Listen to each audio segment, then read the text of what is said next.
اعوذ باللہ من الشیطان الرجیم بسم اللہ الرحمن الرحیم اللہم وفقنا لما تحب وترضى واجعل عاقبۃ امورنا خیرا ولا تکلنا الی انفسنا طرفۃ عین ابدا رب ادخلنی مدخل صدق واخرجنی مخرج صدق واجعل لی من لدنک سلطانا نصیرا۔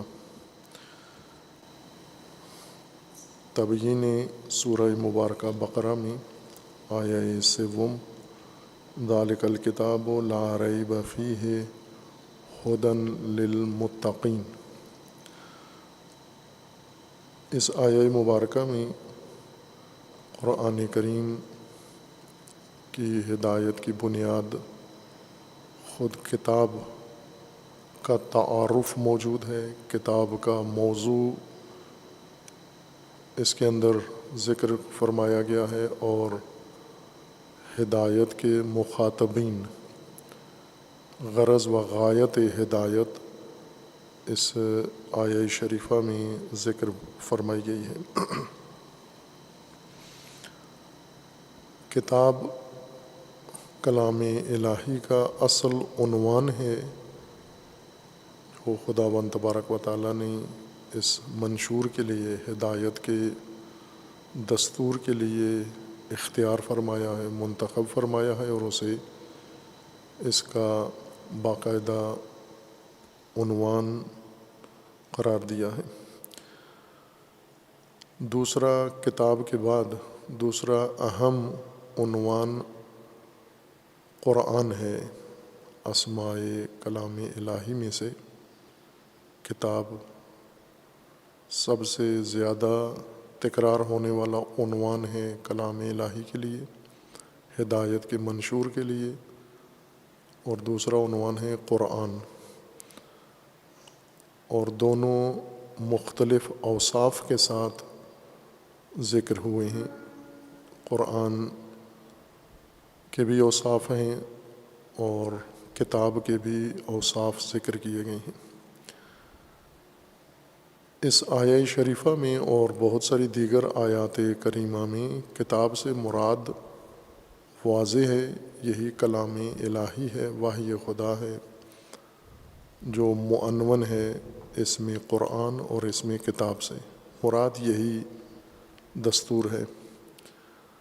لیکن جو چیز قابل تبیین و محتاج تبیین ہے وہ یہ ہے کہ اس کا عنوان کتاب کس وجہ سے قرار دیا گیا ہے، اس کو کتاب کیوں کہا گیا ہے۔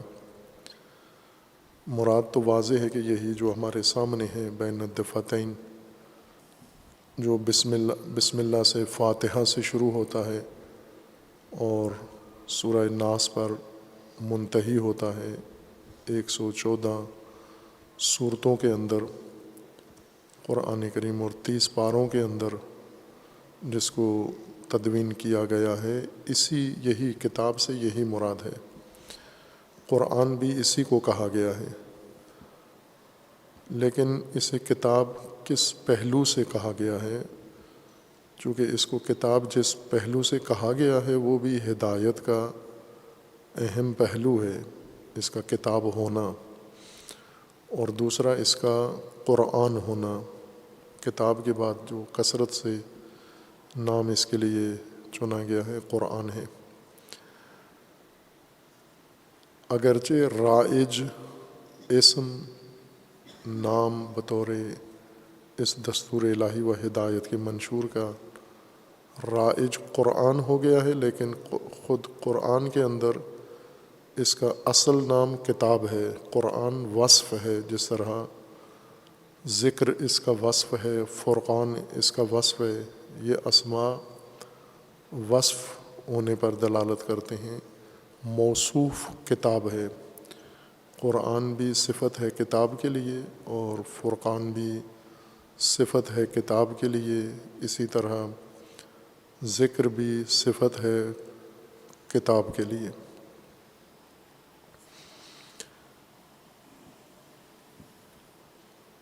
کتاب عام عربی دان افراد اور عربی سے مربوط زبانیں جیسے فارسی ہے یا اردو ہے، اس کے اندر کتاب واضح، یعنی کسی کے اندر تردید یا حیرت و تذبذب نہیں ہے کہ کتاب کس کو کہتے ہیں، لیکن یہی ارتکاز ذہنی یہ خاطی ہے، چونکہ کتاب کے مدلول کے طور پر یا معنی کے طور پر ہمارے ذہن میں مصداق آتا ہے، معنی و مفہوم کتاب کا نہیں ہے۔ لہٰذا ترجموں میں یا تفسیروں میں اور اشاروں میں، بیانات میں سب جگہ مصداق ہی ذکر ہو رہا ہوتا ہے، جبکہ طریقہ یہ ہے کہ ہم پہلے قرآن کریم کے الفاظ، اصطلاحات اور مفردات کے معانی تک پہنچیں، الفاظ ہمیں معانی تک پہنچائیں، ذریعہ بنے، وسیلہ بنے، اور معانی ہمیں مصادیق تک پہنچائیں۔ ہم اگر ہم الفاظ سے معانی کے بغیر مصادیق تک جا پہنچیں تو معانی کی بہت ساری خصوصیات جو الفاظ میں مد نظر ہیں، ہدایت کے منشور میں جن چیزوں کو نظر میں رکھا گیا ہے وہ نظر انداز ہو جائیں گی، اور ظاہر ہے ہدایت انہی خصوصیات کا نام ہے۔ وہی امور اس ہدایت کے منشور میں انسان کو بتانا مقصود ہے جو معانی کے اندر ہیں۔ خصوصیات معانی میں ہدایت ہے، اور وہ خصوصیات معانی کی جب واضح ہوں، معانی اپنا مصداق خود تلاش کر لیتے ہیں، ان پر خود منطبق ہو جاتے ہیں، جس مصداق کے اندر وہ ساری خصوصیات جمع ہو جائیں۔ اس وقت کتاب سے مراد ہم اوراق کا مجموعہ جس کی شرازہ بندی کر دی گئی ہو، ایسے اوراق جن میں کوئی چیز لکھی گئی ہو، کسی موضوع پر یا غیر موضوع پر منتشر حروف لکھے گئے ہوں اور انہیں باندھ دیا گیا ہو، ان اوراق کو سی دیا گیا ہو، سلائی کیے گئے ہوں یا جوڑ دیے گئے ہوں، ان کو ہم کتاب کہتے ہیں۔ کتاب طلب کریں، یہی مصداق حاضر کرتے ہیں، کتاب پیش کریں، یہی پیش کرتے ہیں۔ اور اللہ کے کلام کو کتاب کہا گیا ہے، ذالک الکتاب لا ریب فیہ،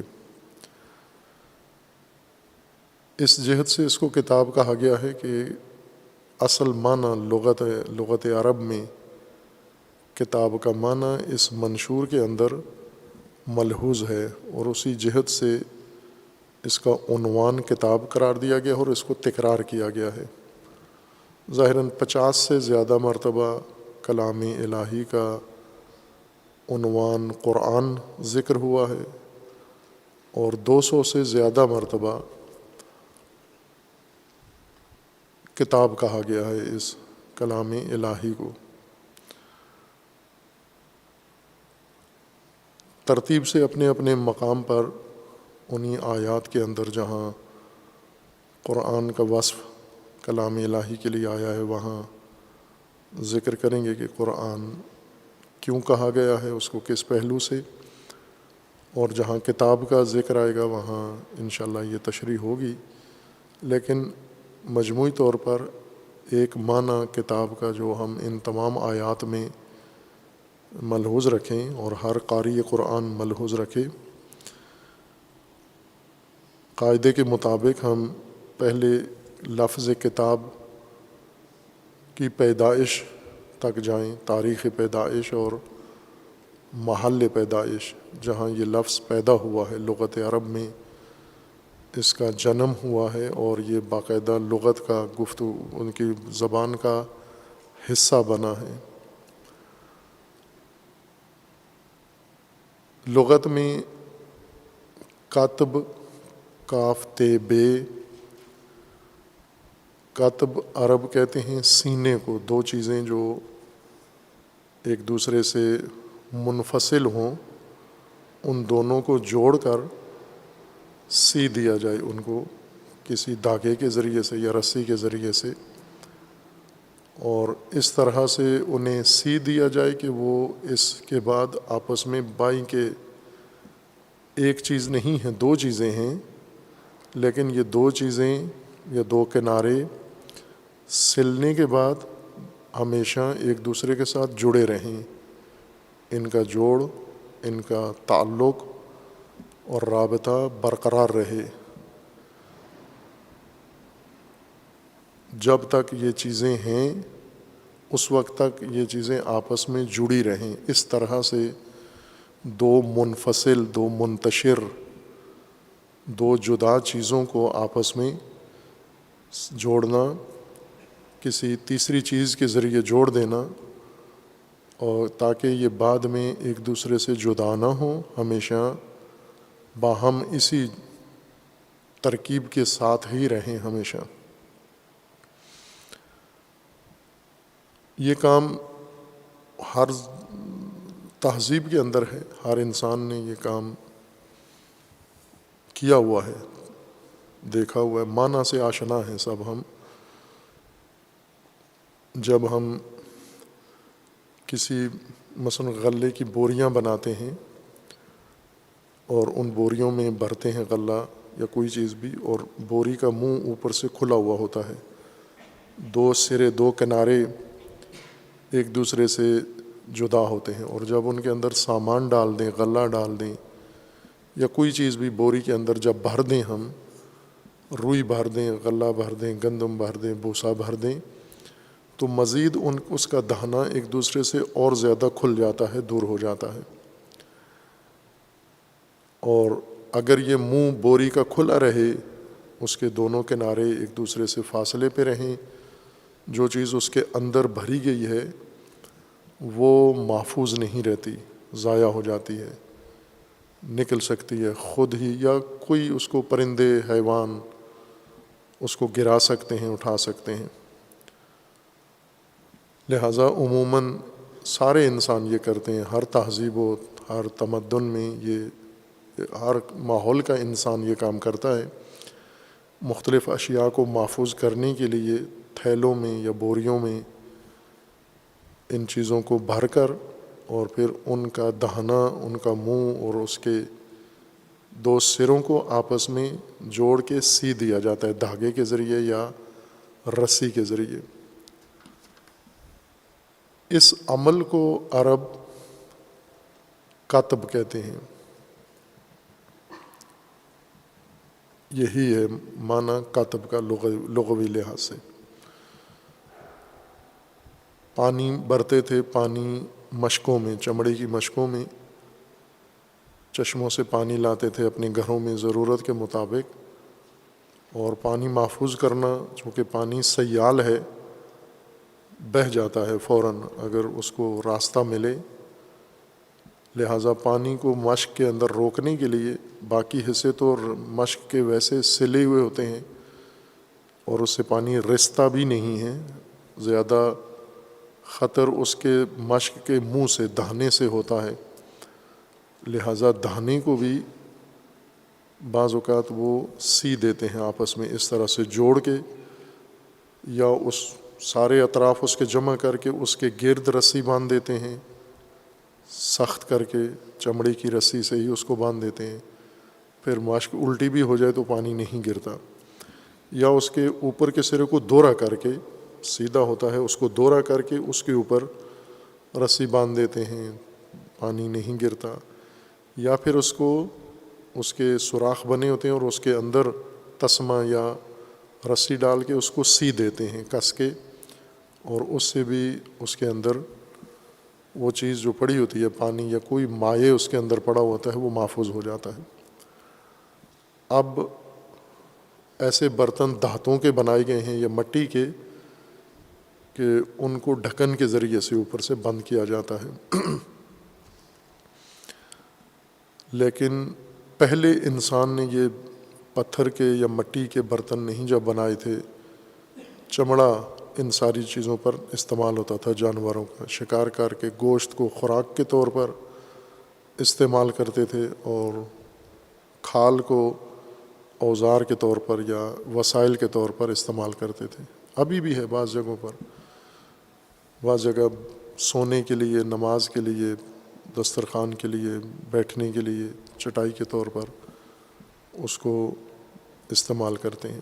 ایک کام یہ کرتے تھے کہ دودھ کے لیے چمڑی کی مشق بنا لیتے تھے، دہی کے لیے چمڑی کی مشق بنا لیتے تھے، دودھ دہی سے جو چیزیں بناتے تھے، لسی، اس کو چمڑی کی مشق میں محفوظ کر لیتے تھے، گھی مکھن بناتے تھے، اسے چمڑی کی مشقوں میں محفوظ کر لیتے تھے، عرق نکالتے تھے مختلف چیزوں کا، محفوظ کر لیتے تھے، گھروں میں دوا کے طور پر استعمال کرتے تھے، ان کو مشقوں میں محفوظ کر لیتے تھے۔ مائعات، تقریباً ہر مائع چیز کو محفوظ رکھنے کا ان کے پاس طریقہ تھا، مشق بناتے تھے، اسی چمڑے کو سی کے ایک دہنہ اس کا کھول دیتے تھے، اور چمڑے کو سینا، چونکہ جب جانور سے اتارتے ہیں تو بالکل سیدھا ہوتا ہے، اس کے کناروں کو جوڑ کے چمڑے کو سینا، یہ قطب ہے، قطب العدیم، چمڑے کو سلائی ہے، چمڑے کی سلائی کہتے ہیں۔ اور پھر جب دہنہ اس کا کھلا رکھتے ہیں، جب کوئی چیز اس میں ڈالتے ہیں وسیلے کے طور پر استعمال میں لاتے ہیں، پھر اس دہنے کو بھی اوپر سے باندھ دیتے ہیں یا سی دیتے ہیں۔ اس عمل کو عرب قطب کہتے ہیں، اور یہی کام وہ دیگر اشیاء کے ساتھ بھی کرتے تھے، جیسے مائعات کی حفاظت کے لیے مشقیں بناتے تھے، اور مشقیں سلائی سے، قطب سے بنتی تھیں، ان کے سروں کو یا دو چمڑے جوڑ کر سی کے اس کو ایک بنا دیتے تھے، یعنی اس کے مسام اور رخنے ختم کر دیتے تھے جہاں سے مائع نکل سکتا ہے۔ یہ عمل قطب تھا، اور منحصر اسی میں نہیں تھا، بلکہ قطب جوڑنا، دو چیزوں کو ملانا یا دو سروں کو جوڑ کر اس کو ملا دینا، ایک کر دینا، اور اس طرح سے ایک کرنا کہ پھر یہ کھلے نہیں، جیسے مشق کے دو سرے باندھتے تھے، سیتے تھے اس طرح سے کہ سال ہا سال اس مشق کو استعمال کرتے، اس میں مائعات محفوظ کرتے تھے، اور وہ مشقیں کھلتی نہیں تھیں۔ یہ خصوصیت ہوتی تھی، اگر تھوڑی دیر کے لیے کسی چیز کو جوڑا ہے، اس جوڑ کو، اتصال کو قطب نہیں کہتے تھے۔ قطب سلائی کے ذریعے جو جوڑ دو چیزوں میں پیدا کیا جائے، اور وہ پائیدار جوڑ ہو، رہنے والا ہو، ایک طویل زمانے تک باقی ہو، برقرار ہو، اس طرح کا جوڑنا، اس کو قطب کہتے تھے۔ یہ کام حیوانوں کے لیے بھی کیا جاتا تھا۔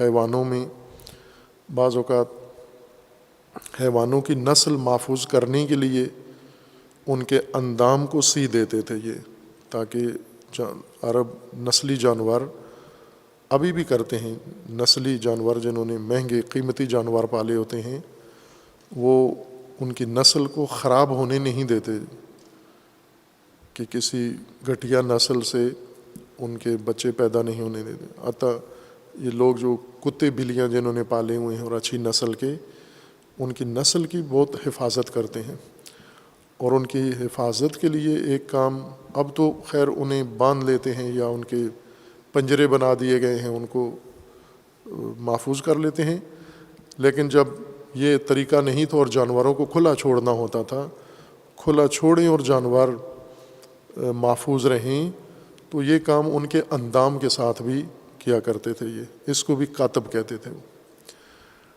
اور دوسرا کام یہ کرتے تھے کہ بعض جانوروں کے منہ باندھ دیتے تھے یا ان کے نتنے سی دیتے تھے، تاکہ جن چیزوں سے ان کو دور رکھنا ہوتا تھا ان سے بھی ان کو محفوظ کریں، اور باقاعدہ سلائی کر دیتے تھے۔ جس طرح بعض اوقات جانوروں کی ضرورت کے تحت ان کی ناک کے نتنے کاٹ دیتے ہیں، جیسے عموماً گھوڑوں کی یا گدھوں کی ناک کھلے کر دیتے ہیں تاکہ ان کو دوڑنا ہوتا ہے اور تنفس آسان ہو، جتنا نتنا کھلا ہو، نتنا ناک کا سوراخ باہر والا، یہ جتنا کھلا ہو تنفس کا عمل اتنا ہی آسان ہوتا ہے۔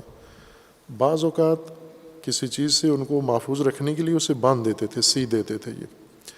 یا کوئی ایسی چیز ان کے اوپر منہ کے اوپر چڑھا دیتے تھے جس سے جس چیز کو بچانا ہوتا تھا تو وہ بھی محفوظ رہتی تھی.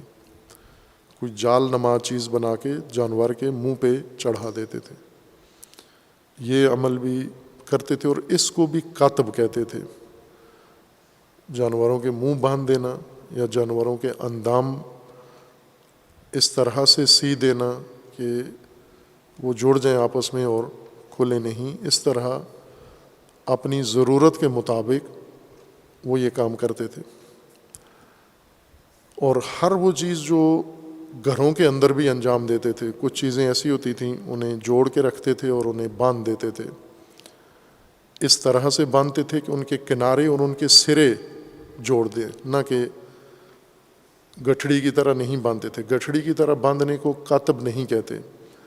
کاتب کا مطلب یہ ہوتا ہے کہ ایک ظرفیت والی چیز ہو، اس ظرفیت والی شے کے کنارے ہوں، دہنا ہو، اور اس کے کنارے جو منفصل ہیں ایک دوسرے سے انہیں جوڑ دینا تاکہ اندر وہ مظروف اس کا محفوظ رہے. اس جوڑنے کو یا سینے کو، سلائی کو کاتب کہتے ہیں.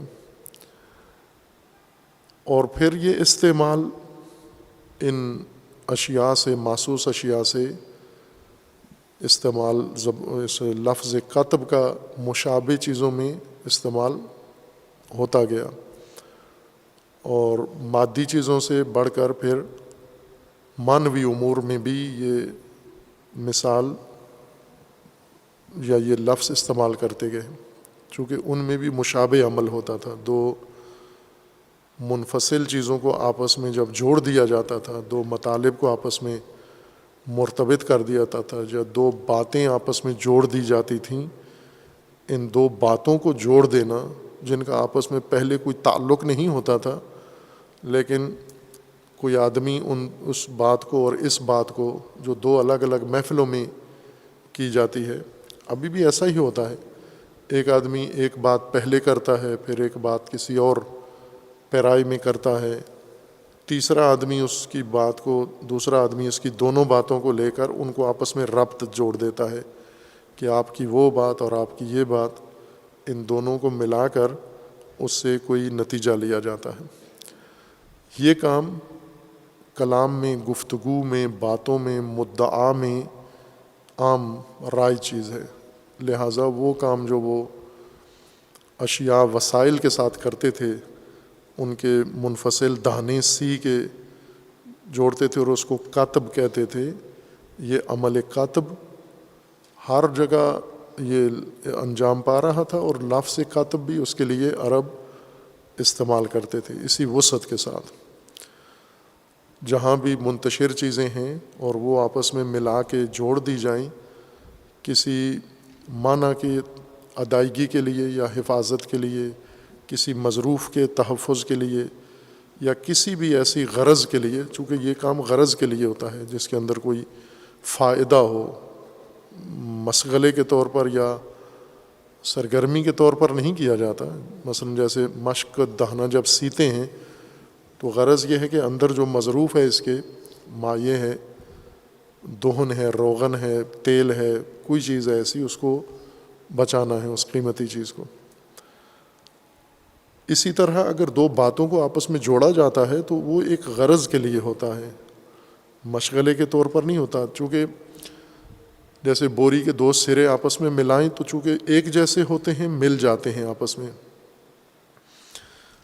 بوری کا جو اندازہ ہے، اونچائی ہے بوری کی، وہ دونوں سرے ایک جیسے ہوتے ہیں، جو ہی ملائیں تو مل جاتے ہیں.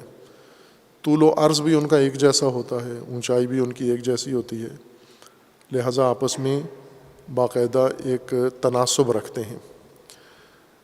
اسی طرح دو باتیں ملانے کو بھی کاتب ہی کہتے ہیں جب ان میں تناسب ہو اور ان دونوں باتوں میں کوئی ایسا معنی ادا کرنا یا محفوظ کرنا مد نظر ہو اور ان دونوں باتوں میں آپس میں تناسب ہو، ان کو آپس میں ملانے کو بھی کاتب کہتے ہیں.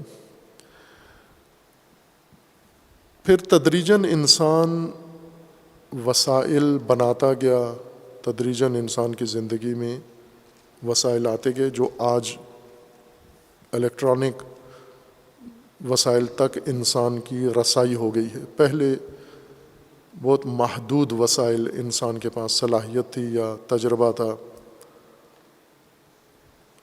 پتھروں کے وسائل بناتا تھا یا دھاتوں کے وسائل بناتا تھا، جتنی دھاتیں کشف کی تھیں، یا درختوں کے چھلکوں سے، درختوں کی لکڑیوں سے، درختوں کی ٹہنیوں سے ان کو جوڑ کے وسائل بناتا تھا، ضرورت کے اپنے گھر بناتا تھا، ٹوکریاں بناتا تھا، چارپائیاں بناتا تھا، شکار کے وسائل بناتا تھا، آرام کے وسائل بناتا تھا۔ خوب تدریجاً یہ بڑھتا گیا یہ سلسلہ، اور پھر ایک مرحلہ ایسا انسان کی تاریخ میں آیا جو بہت ہی اہم ہے تاریخی لحاظ سے، تاریخ انسانیت میں جو بہت اہم مرحلے ہیں جنہیں تہذیب و تمدن کی بنیاد کہا جاتا ہے، یا جنہیں نقطۂ عطف کہا جاتا ہے، ٹرننگ پوائنٹ انسانی تاریخ کا، وہ انسان کا خط دریافت کرنا ہے لکھائی کے لیے۔ پہلے نہیں تھا آشنا، خط کے بغیر ایک بڑی دشوار کیفیت میں انسان دوچار تھا۔ پھر تدریجاً خط کشف ہوا علامتوں کے ذریعے سے، یعنی انسان نے ایسی علامتیں خود تدریجاً تجربے سے وضع کر لیں، ان علامتوں سے یہ معانی اور مراد اور مفہوم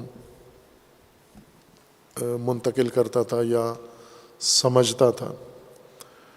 یہی علامتیں جوڑنا اور جوڑ کر ان کو معانی کی ادائیگی کے لیے استعمال کرنا، یہ بھی کتب ہی کہلانے لگا۔ الگ الگ منفصل علامتیں رکھتے تھے، ایک سیدھی لائن ادھر لگائی، ایک ادھر لگائی، پھر یہ علامتیں دوسری دو علامتیں آپس میں متصل کرتے تھے، جوڑتے تھے، اور ان کے جوڑنے سے ایک ان کو بات سمجھ میں آتی یا دوسرے کو تفہیم کرتے۔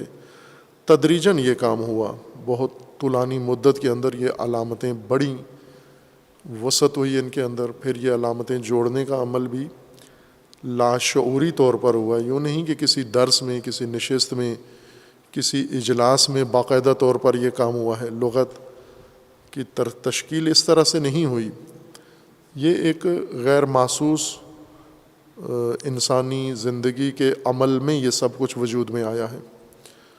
جیسے چھوٹے بچے ہیں جو جنم لیتے ہیں گھر کے اندر، اور اس گھر میں بولے جانے والی زبان سیکھتے ہیں وہ بچے، تو وہ کوئی اسکول ان کے لیے یا زبان آموزی کا کوئی پیریڈ نہیں ان کے لیے مقرر ہوتا، بلکہ وہ بچے خودکار طریقے سے گھر والے زبان بولتے ہیں، اور بچہ آہستہ آہستہ ایک چند سالہ مدت میں وہ ساری زبان سیکھ لیتا ہے غیر شعوری طور پر۔ لغت کی پیدائش، تہذیب کا جنم اور وسائل کا انسان کی زندگی میں آنا، یہ اسی طرح سے بہت کم ایسے کام ہوئے ہیں جو شعوری طور پر، یعنی انسان نے باقاعدہ اس کے لیے کوئی تصور پہلے قائم کیا ہو، پھر اس تصور کے بعد اس نے تجربہ کیا ہو، اور اس تجربے کے نتیجے میں اس حقیقت تک پہنچا ہو۔ یہ آج کل ایسے ہوتا ہے۔ اس وقت پہلے تصور مفروضہ بناتے ہیں، پھر تجربہ کرتے ہیں، پھر اس کا نتیجہ لیتے ہیں۔ یہ کام پہلے یہ تجربے اور مشاہدے یہ خودکار طریقے سے ہوتے تھے، غیر شعوری طور پر، یعنی کسی اور سرگرمی میں کوئی اور چیز نتیجے کے طور پر انہیں ہاتھ آ جاتی یا توجہ آ جاتی ان کی۔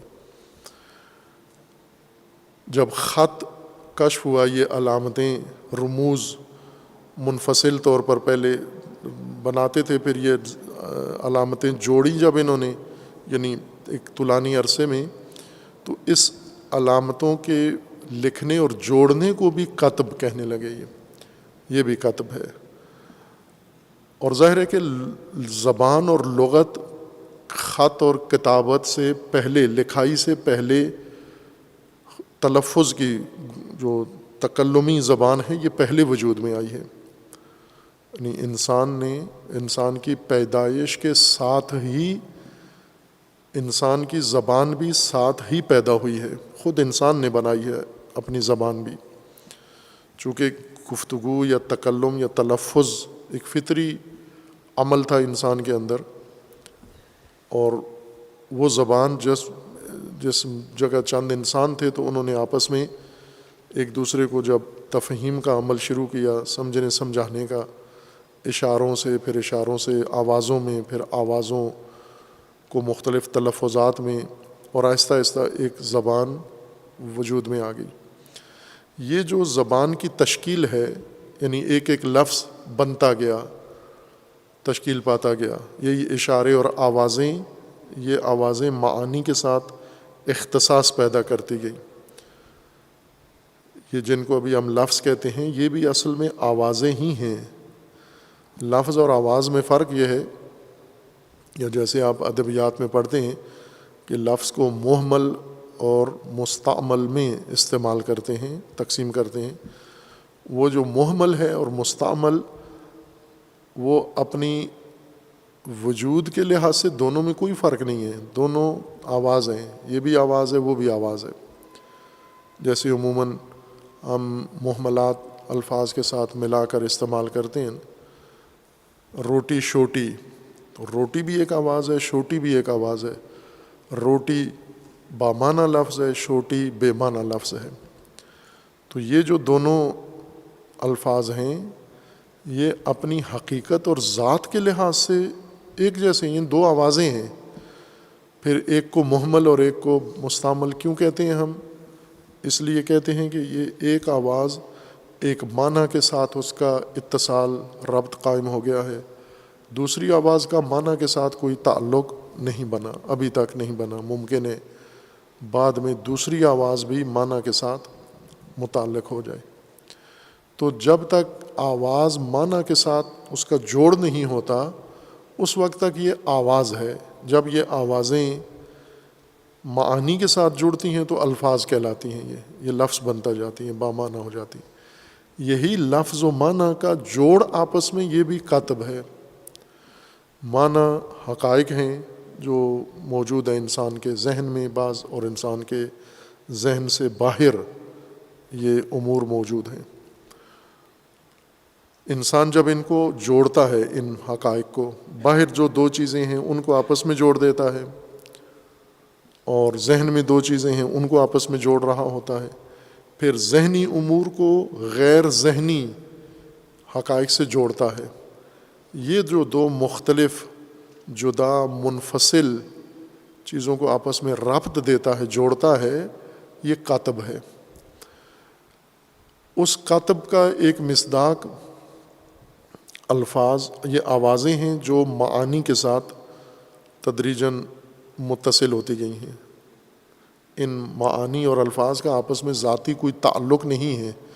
جس طرح شوٹی، روٹی کا ایک حقیقت سے تعلق ہے، روٹی یہ آواز، یہ صوت، یہ لفظ۔ شوٹی بھی اسی طرح کی آواز ہے، اسی وزن پر ہے، لیکن ابھی تک اس کا معنی سے کوئی تعلق نہیں ہوا، لہذا بے معنی لفظ ہے۔ تو یہ جو روٹی کا معنی بنا ہے، یہ بھی ایک غیر شعوری عمل کے ذریعے سے انجام پایا ہے۔ یوں نہیں ہے کہ روٹی کی پیدائش میں، یا وہ جو چپاتی ہے کھانے کی جو شے ہے جس کو روٹی کہتے ہیں، یہ جب وجود میں آئی تھی، اللہ تعالیٰ نے خلق کی گندم، اور گندم سے انسان نے روٹی بنائی، تو جس دن توے پہ روٹی بنی اسی دن اس کی ذات کے اندر سے یہ لفظ بھی باہر نکلا، روٹی۔ یا عربی فارسی میں نان، یا عربی میں خبز، بریڈ، یہ چیزیں اس کی ذات میں نہیں تھیں، وہ ایک حقیقت ہے۔ یہ الفاظ انسانوں نے، یہ آوازیں اور الفاظ اس معنی کے ساتھ جوڑے ہیں، تعلق ان کا انسانوں نے قائم کیا ہے۔ یہ جو معانی اور الفاظ کا تعلق قائم ہوا ہے، یہ ایک کاتب ہے اور کتابت ہے۔ اور ایک یہ ہے کہ یہ الفاظ پھر آپس میں جڑتے گئے، مختلف معانی کے لیے جو الفاظ مقرر ہوتے گئے اس تدریجی عمل میں، یہ الفاظ بھی تشکیل پاتے گئے۔ الفاظ کا آپس میں جوڑنا بھی ایک کاتب ہے، ایک زبان بننا، ایک لغت بننا، ایک مجموعہ، ایک زبان کا وجود میں آ جانا، یہ خود بھی ایک کاتب ہے، یہ بھی ایک کتابت ہے۔ اور پھر ان الفاظ کی ادائیگی صوت میں، منہ سے، زبان سے، جب انسان ان الفاظ کو جوڑتا ہے، ذہن میں جوڑتا ہے، تو بھی یہ کاتب ہے، یا جب تلفظ میں ان کا آپس میں ارتباط قائم کرتا ہے تو یہ بھی کتابت ہے یا کاتب ہے، یعنی یہ بھی آپس میں ان کا ایک جوڑ ہے۔ لیکن یہ جوڑ جہاں بھی ہوگا ایک غرض کے تحت ہوگا، مہمل نہیں ہوگا، بے معنی، بے مقصد، بے فائدہ تعلق دو چیزوں کا آپس میں جہاں قائم ہوگا وہ کاتب نہیں کہلائے گا۔ کاتب کسی غرض کے لیے انسان جب دو منفصل جدا امور کو آپس میں ربط دیتا ہے اس کو کاتب کا عربی لغت میں لفظ استعمال ہوتا ہے اس کے لیے۔ لہٰذا لغتاً یہ لفظ دو منفصل شے کو کسی غرض کے تحت آپس میں اس طرح سے ملا دینا کہ جوڑنے کے بعد یہ جڑے رہیں، پائیداری ہو ان کے اندر، دیر تک، طولانی زمانے تک یہ آپس میں اسی طرح سے متصل رہیں، اس عمل کو کاتب کہا گیا۔ اور تدریجاً یہ حقائق سے، اشیاء سے منتقل ہوتا گیا الفاظ میں، اور الفاظ میں الفاظ کا جوڑ دو طریقے سے ہوا۔ آغاز الفاظ کا تلفظات سے اور تکلم سے ہوا، پھر انسان نے ان حقائق کے لیے بھی اور الفاظ کے لیے جب علامتیں وضع کیں، پھر یہ علامتیں آپس میں متصل ہوئیں، جڑتی گئیں، اور یہ علامتوں کا جوڑ اور الفاظ کا جوڑ یہ کتب و کتابت کہلایا۔ اور پھر جب خط باقاعدہ طور پر یہی علامتیں تدریجاً استعمال ہوتے ہوتے ایک باقاعدہ خط بن گیا، رسم الخط بن گیا، اس خط کو جوڑنے کو بھی کتابت کہا گیا۔ اب وہ خط کسی جگہ دیوار پہ لکھ دیں تو بھی یہ کاتب ہے، اور کہیں بھی جوڑ دیں، ذہن میں جوڑ دیں تو بھی کاتب ہے، گفتگو میں دو لفظ جوڑ دیں تو بھی کاتب ہے، اور کسی دیوار پر لکھ دیں، درخت پر لکھ دیں، کسی کاغذ پر لکھ دیں، پتے پر لکھ دیں، جہاں بھی لکھ دیں یہ کاتب ہے۔ لیکن تدریجاً انسان کو ان حقائق کو نظم دیتا گیا، یعنی یہ جو بے نظم امور تھے تدریجاً انسانی زندگی میں منظم ہوتے گئے، یہ ان کے اندر ایک بڑا دقیق اور خوبصورت نظم پیدا ہوتا گیا۔ خط جو ایک بے ڈھنگی سی علامتیں ہوتی تھیں ان میں ڈھنگ آ گیا، حسن آ گیا، زیبائی آ گئی، خوبصورتی آ گئی، ان کو جوڑنے کے قواعد دستورات بن گئے، اور آہستہ آہستہ خط ایک خود انسان کے ہنر، چونکہ ہنری صلاحیت انسان کے اندر ہے، اور یہ ہنری صلاحیت انسان اسی جوڑنے میں ہی ظاہر کرتا ہے۔ دو چیزوں کو آپس میں جب ملاتا ہے، جوڑتا ہے، ترکیب بناتا ہے، تو انسان کا ذوق ہنری اس میں زیادہ استعمال ہوتا ہے۔ تو خط میں ان علامتوں کو خط کی باقاعدہ صورت مل گئی، اور پھر اس خط کے اندر نظم پیدا ہوا، وسعت پیدا ہوئی، نظام اس کا پیدا ہو گیا۔ تو یہ صفحات کے اوپر، اشیاء کے اوپر، پتھروں کے اوپر، الواح کے اوپر، تختیوں کے اوپر وہی علامتیں جو تھیں جو بعد میں خط کہلائیں، اس خط کو ذریعے لکھنا ان الواح پر اور ان دیواروں پر یا ان چٹانوں پر کسی بھی صورت میں، یا ان کو تراش کے یہ الفاظ وہاں نقش کرنا، یا کسی اور شے سے وہاں پر رنگ سے ان الفاظ یا ان علامتوں کے اس خط کو وہاں پر ایجاد کرنا، یہ سب کاتب کہلایا۔ لہٰذا یہ عمل کاتب یہ تدریجاً اپنی ابتدائی حالت سے ایک منظم حالت اختیار کرتا گیا کاتب، اور عمومیت سے پھر یہ خاص ہوتا گیا۔ یعنی پہلے مشقیں سینہ کاتب تھا، لیکن بعد میں مشقیں سینہ کا عمل جو تھا وہ اپنی صنعت بن گیا، اس صنعت نے الگ نام پیدا کر لیا، جبکہ حقیقت اس کی شروع آغاز اسی عمل سے ہوا تھا کہ مشق کا دہنا سینا، بوریاں، مثلا کسان کھیتوں میں جو کام کرتے تھے، غلے اگاتے ہیں، پھر ان کو کاٹتے ہیں، بھوسا دانہ الگ کرتے ہیں، پھر دونوں کو محفوظ کرتے ہیں، گوداموں کے اندر، بوریوں کے اندر، تو وہ یہی کتابت کر رہے ہوتے تھے، یعنی ان کو بوریوں میں ڈال کے ان کے دہانے بند کرتے ہیں، گوداموں میں رکھ کر ان کے دروازے بند کرتے ہیں، ان کو ڈھانپتے ہیں. یہ سارا عمل کرتے کرتے وہ خود ایک علیحدہ سے صنعت بن گیا، وہیں کہ وہی جوڑنے کا کام ہے. لیکن لغت میں الفاظ اور معانی کا جو عمل جاری رہا جوڑنے کا، الفاظ کو معانی کے لیے اور الفاظ کے لیے علامتیں اور خط دریافت ہوا. معانی اور الفاظ یہ ابتدائی جوڑ تھا جو انسان نے آپس میں ان کو ربط دیا ہے. چونکہ تلفظ، آواز، صوت کو لفظی شکل دینا فطری امر ہے انسان کا. اس میں ہم نہیں کہہ سکتے کہ کسی انسان نے یا کسی قوم نے یہ خاصیت کشف کی ہے آوازیں نکالنے کی. بچہ جو ہی پیدا ہوتا ہے تو فوراً آوازیں نکالتا ہے، یہ انسان نہیں سکھاتا اس کو، فطری چیزیں ہیں.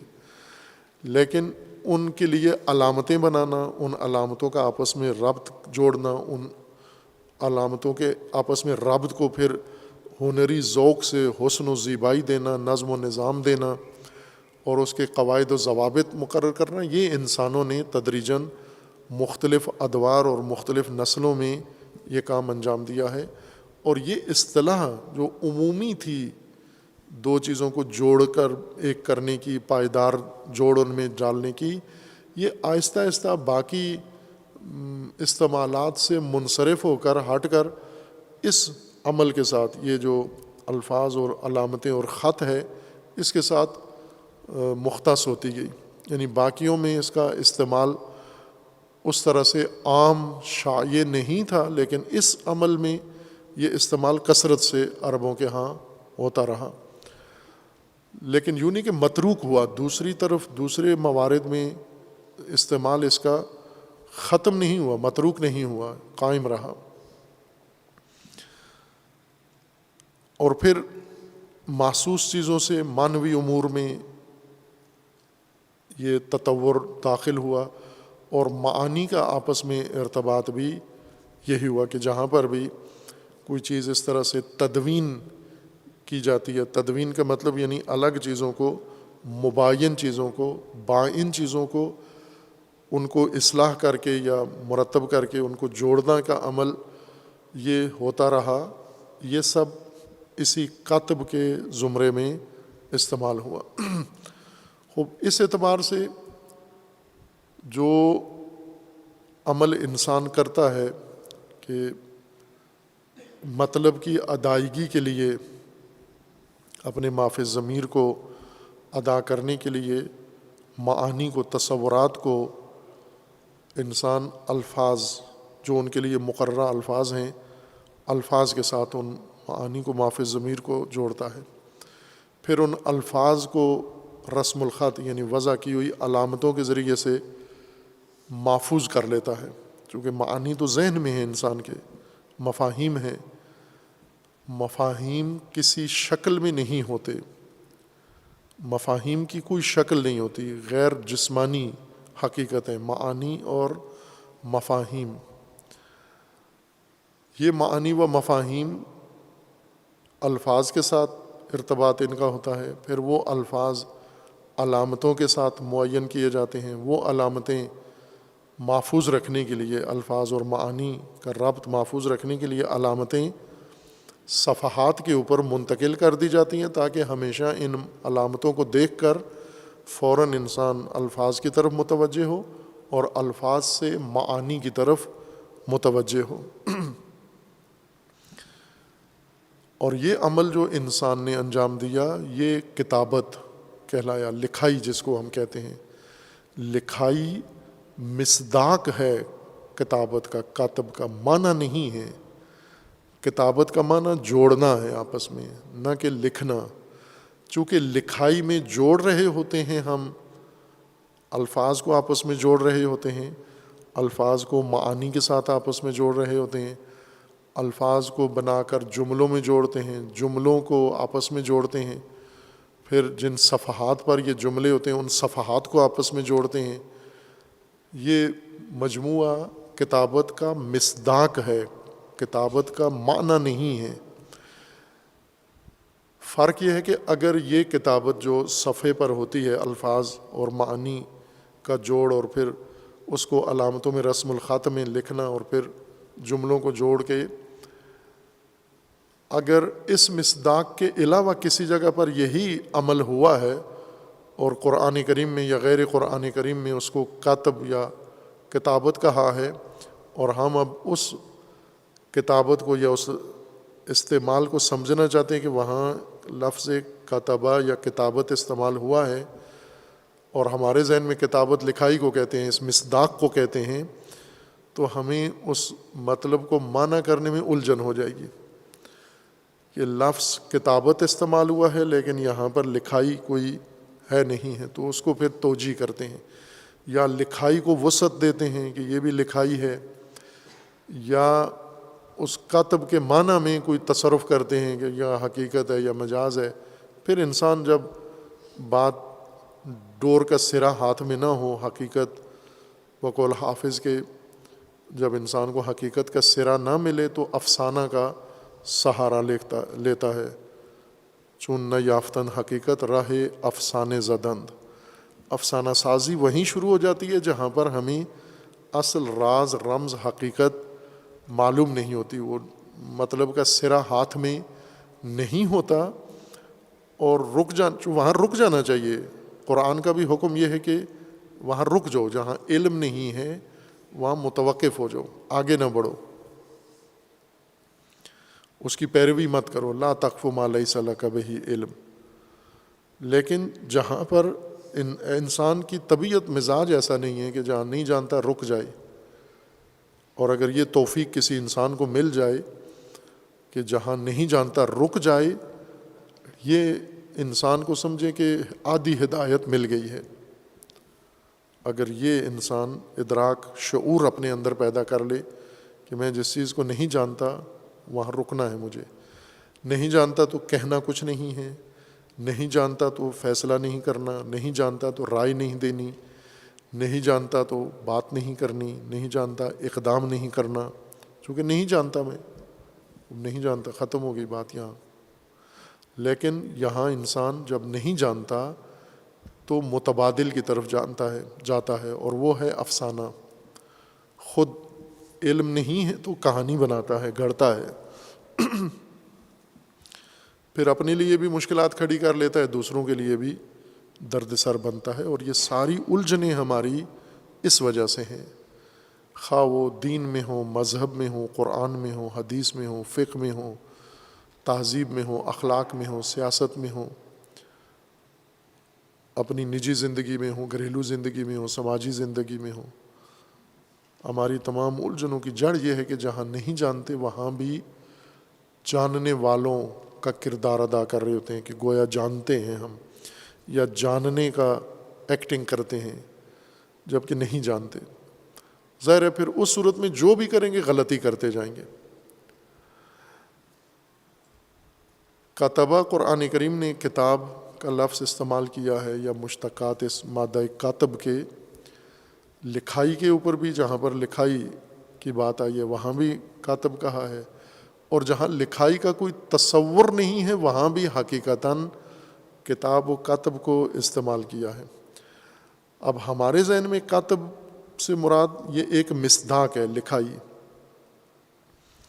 استعمال لکھائی سے وسیع تر ہوا ہے اس کا، تو یا لکھائی کو افسانہ بنا کے وسعت دے دیتے ہیں، چونکہ معنی طے یہ کیا ہوا ہے کہ کاتب کا مطلب ہے لکھائی ہے، اور یا پھر کاتب کو اس طرح سے تفسیر کریں کہ وہ لکھائی ہی کہلائے اور باقی چیزیں مجاز اس میں چلی جائیں۔ نہ، اگر ہم اصل معنی تشخیص دے لیں اور معنی کی مصادیق اور معنی کی تطبیق مصادیق کے اوپر، تو پھر جہاں جہاں یہ لفظ استعمال ہوا ہے اپنے معنی میں استعمال ہوا ہے، کہیں مجاز گوئی نہیں ہے، اور سب جگہ پر لکھائی بھی مراد نہیں ہے۔ لکھائی، ہر کاتب لکھائی نہیں ہے، ایک خاص مصداق کاتب کا لکھائی ہے۔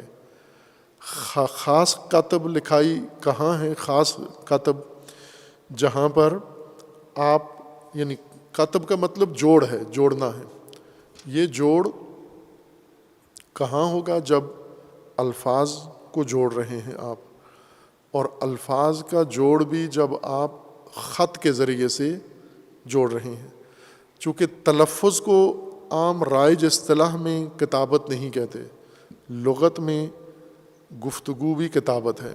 جو کچھ آپ کہہ رہے ہیں، الفاظ تقریر کر رہے ہیں، آپ گفتگو کر رہے ہیں، تو یہ بھی کاتب ہے، چونکہ جوڑ رہے ہیں آپس میں، الفاظ آپس میں جوڑ رہے ہیں، جملے آپس میں ربط دے رہے ہیں، اور ان جملوں کو آپ معانی کے ساتھ، مفاہیم کے ساتھ جوڑ رہے ہیں، تو یہ سب آپ کتابت کر رہے ہیں۔ لیکن جو ہمارے ذہنوں میں راسخ مصداق ہے وہ لکھائی ہے، گفتگو گویائی کو نہیں کہیں گے ہم، لکھائی۔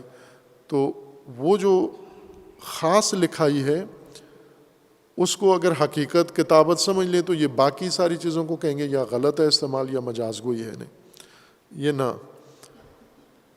یہ سب قرآن کریم میں مختلف معانی کے لیے یا مختلف موارد میں کثرت سے یہ لفظ استعمال کیا ہے، اور قرآن کو بھی، اس کلام الہی کو، وحی کو، اس دستور کو بھی کتاب کہا ہے۔ کیوں کتاب کہا ہے؟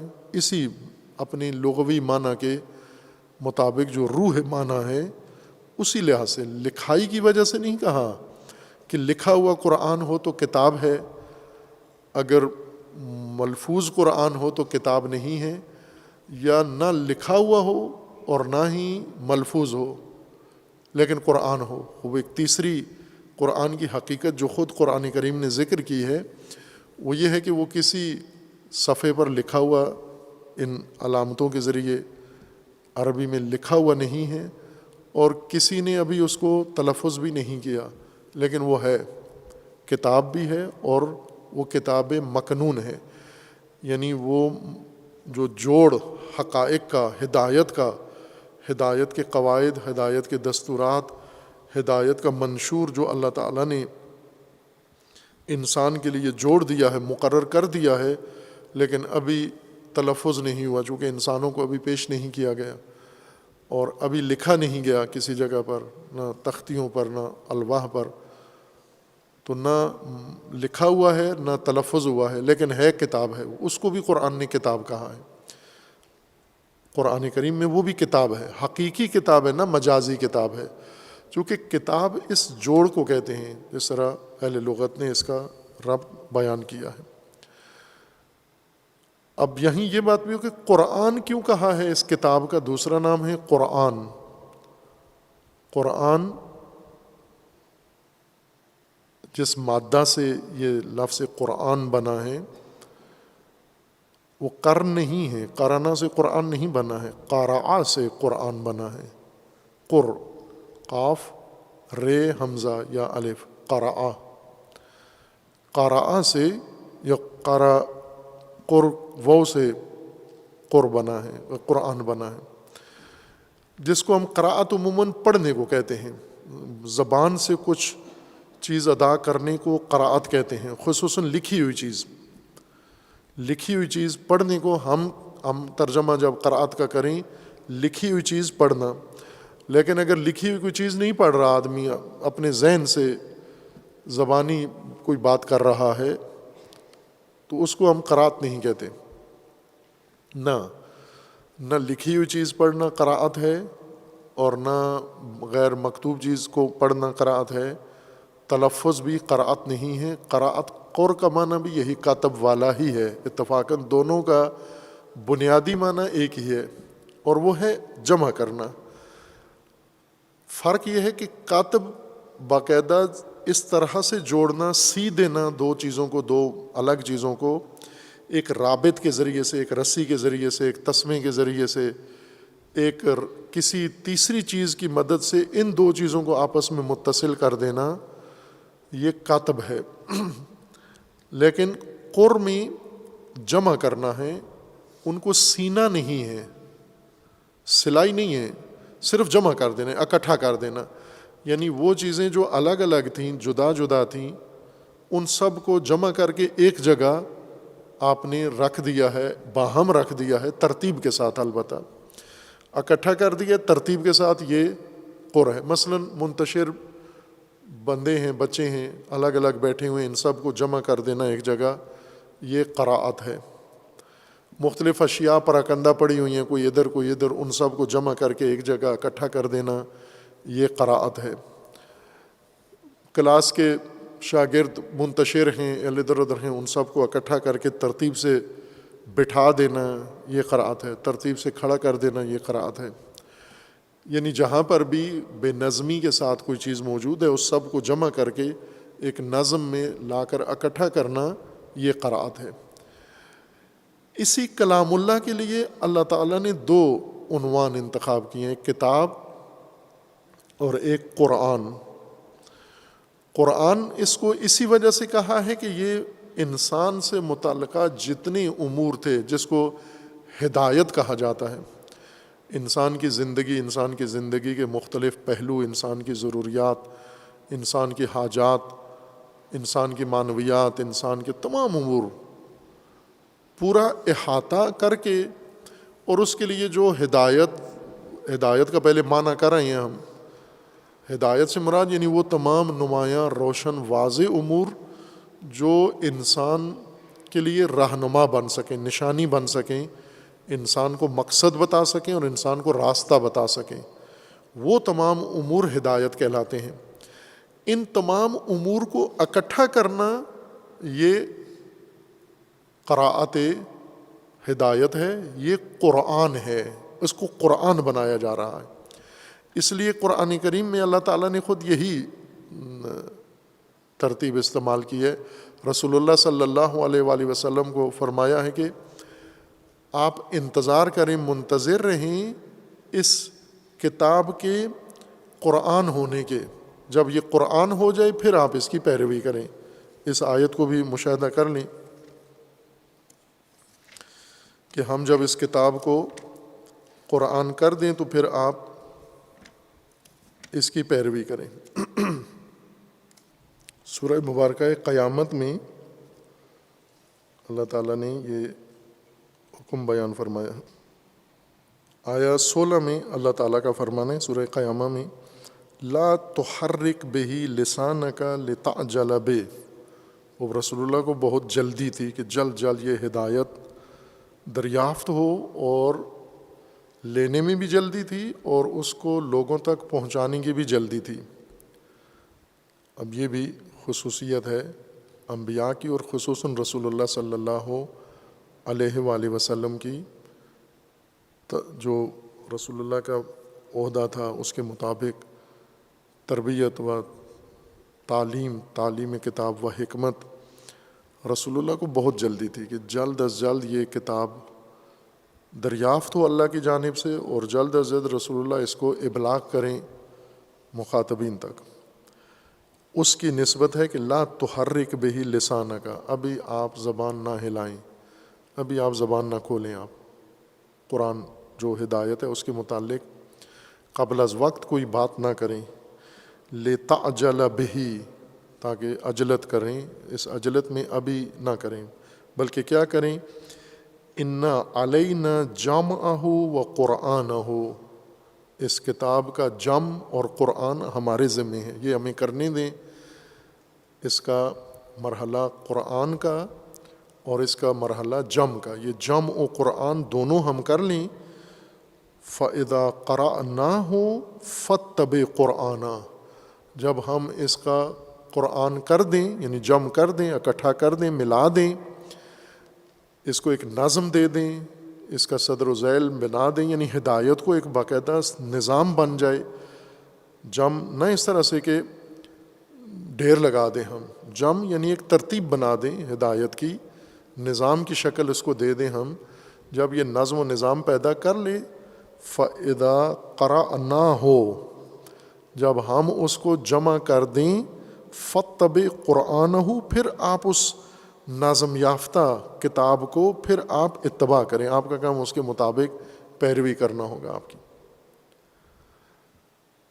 خوب، اس آیہ شریفہ میں کتاب الہی کو قرآن کہنے کا وجہ تسمیہ بھی بیان کر دیا گیا ہے کہ یہ اس وجہ سے قرآن ہے۔ کیوں قرآن ہے؟ چونکہ قراءت سے یہ قرآن ہے۔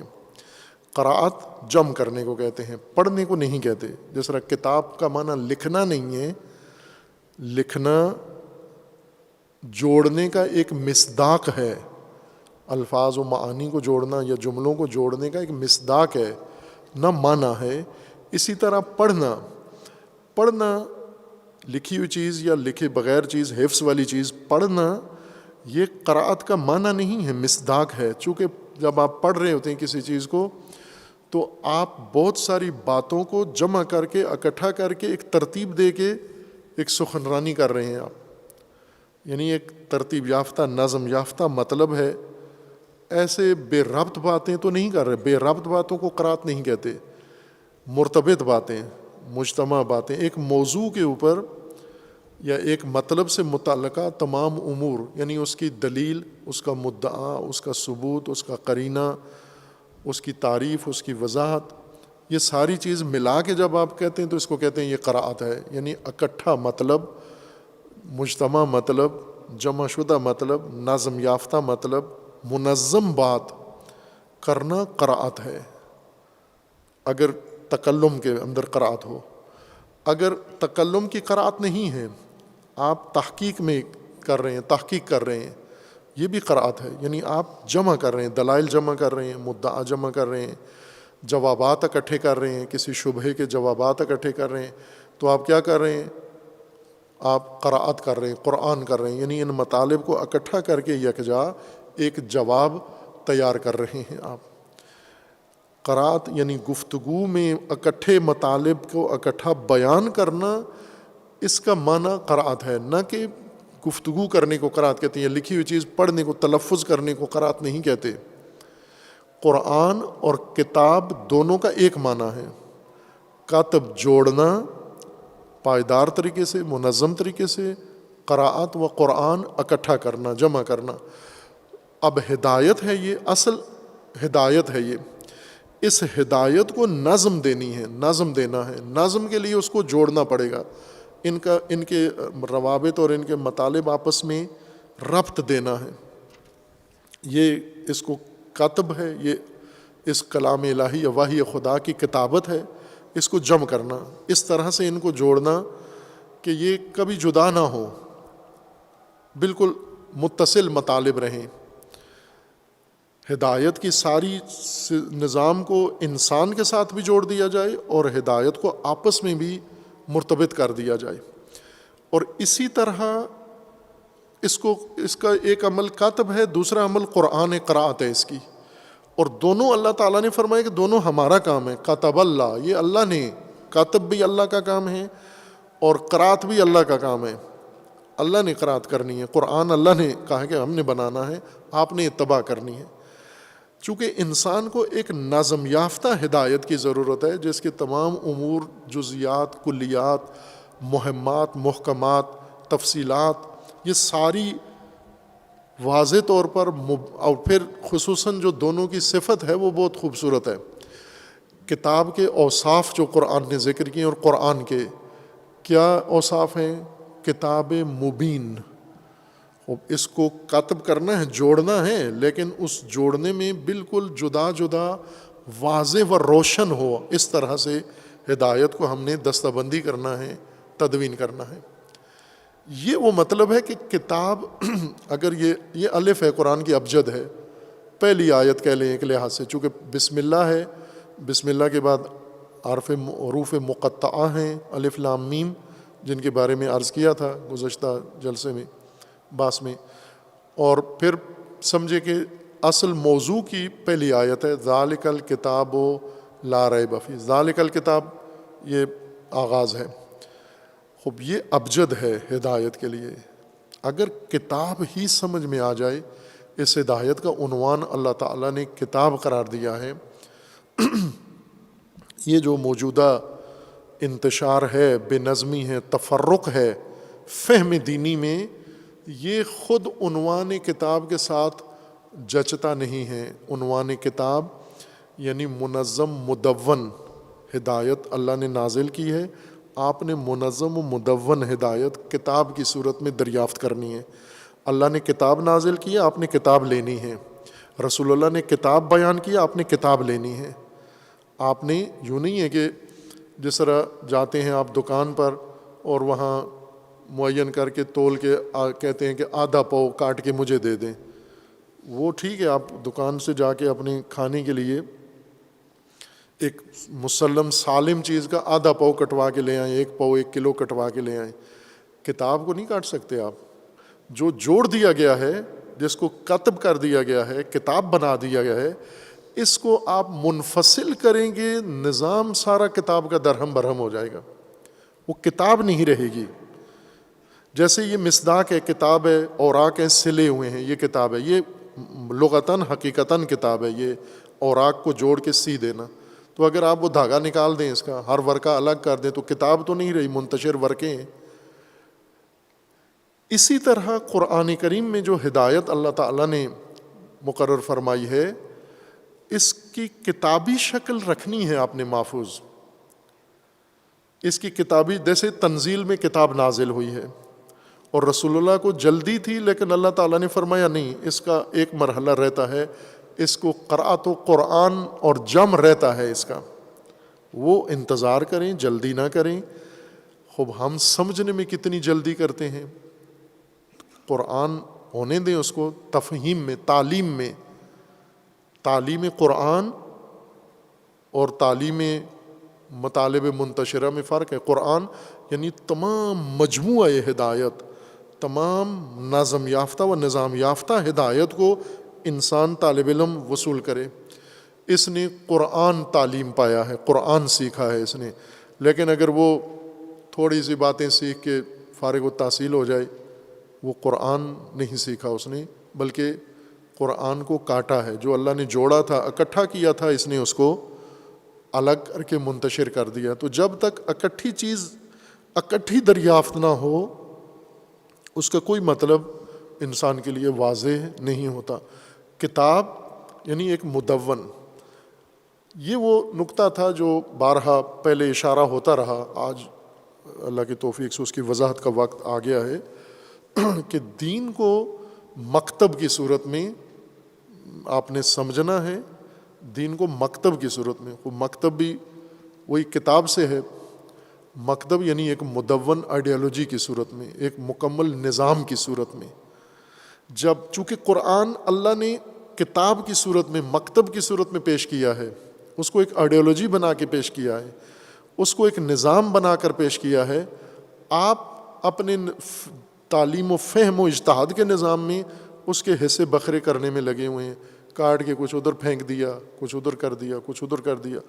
تو جو کام، وہ مجھے یاد ہے ایک تقریب میں اہل سنت مرکز میں ہی تقریب ہو رہی تھی اور اہل سنت اکابرین تھے وہاں، قرآن ہی کا موضوع تھا. وہاں میں نے اپنے استاد گرامی سے ایک بات انہیں بتائی تھی، تو وہ ایک بزرگ نے حفظ کر لی. کچھ عرصہ پہلے ملے تو کہنے لگے یہ جملہ میں آپ کا ہر محفل میں تکرار کرتا ہوں، چونکہ مجھے خود بہت چبھا ہے یہ بات، اور دوسروں کو بھی میں سناتا ہوں اور وہ بھی توجہ کرتے ہیں اس بات کی طرف کہ جس طرح قرآن اللہ تعالیٰ نے خود فرمایا کہ ہم نے اس قرآن کو آسان بنایا ہے.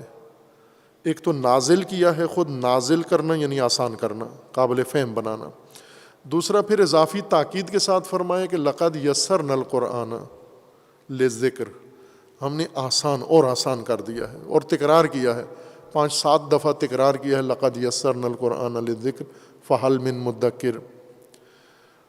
وہ ہمارے استاد بزرگوار یہ فرماتے تھے کہ اللہ نے اتنا اہتمام کر کے جبریل کو بیچ میں، روح القدس کو وسیلہ بنایا، رسول اللہ صلی اللہ علیہ وآلہ وسلم کو، اور کیا کیا معنوی باطنی اہتمام کیے، نظام ہستی، کائنات کے سارے وسائل بروئے کار لا کر قرآن کو زمین پہ اتارا، آسان کر کے نازل کیا. مفسرین کے ہاتھ چڑھ گیا، انہوں نے محنت کر کے، کوشش کر کے اس کو مشکل بنا کے دوبارہ ملکوت میں واپس بھیج دیا. اور اہل زمین کو اب یہ یقین ہے کہ ہم قرآن نہیں سمجھ سکتے. تو وہ کہتے ہیں کہ یہ جملہ اتنا دل پہ لگا جا کر کہ اللہ نے جو نازل کیا ہم نے واپس کر دیا، اس کو مشکل بنا دیا. اسی طرح اللہ نے کتاب کی صورت میں اس کو پیش کیا تھا. اب توجہ فرمائیں کہ علامہ اقبال رحمۃ اللہ علیہ وہ اس مطلب کو کھول نہیں سکے، لیکن ایک ارتکاز الہام اللہ نے ان کے دل میں ڈال دیا تھا، الکتاب۔ شاید کہیں کھولا بھی ہو، مجھے نہیں معلوم، میرے مطالعہ میں نہیں آئی یہ بات کہ انہوں نے الکتاب، جتنا وہ متوجہ تھے اس عنوان کی طرف، الکتاب کی طرف، اس کو کہیں کھولا ہو کہ الکتاب کیا ہے، تاکہ دوسرے بھی سمجھیں اس میں۔